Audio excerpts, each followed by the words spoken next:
চাঁদপুরের মতলব দক্ষিণে আইসিডিডিআরবি হাসপাতালে বেড়েছে ডায়রিয়া রোগীর সংখ্যা। গেল ১৫ দিনে চিকিৎসা নিয়েছেন প্রায় ৫,০০০ রোগী। এর মধ্যে ৮০ ভাগই শিশু। শীতজনিত কারণে বেড়েছে হাসপাতালে ডায়রিয়া রোগীর চাপ।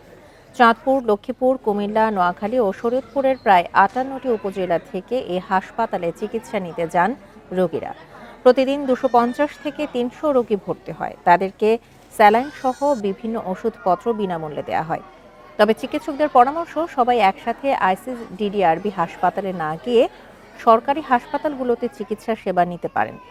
শীতজনিত রোগ থেকে রক্ষা পেতে বিশুদ্ধ পানি পানের পরামর্শ চিকিৎসকদের।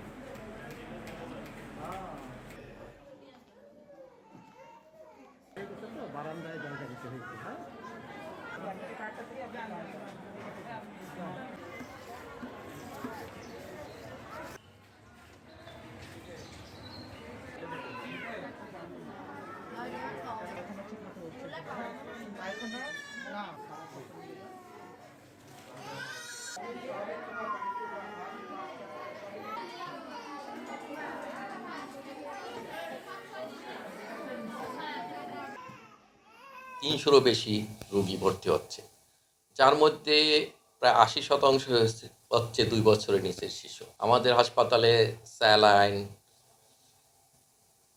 অন্যান্য চিকিৎসা সামগ্রী আছে এবং আমরা অতিরিক্ত বেডেরও ব্যবস্থা করেছি।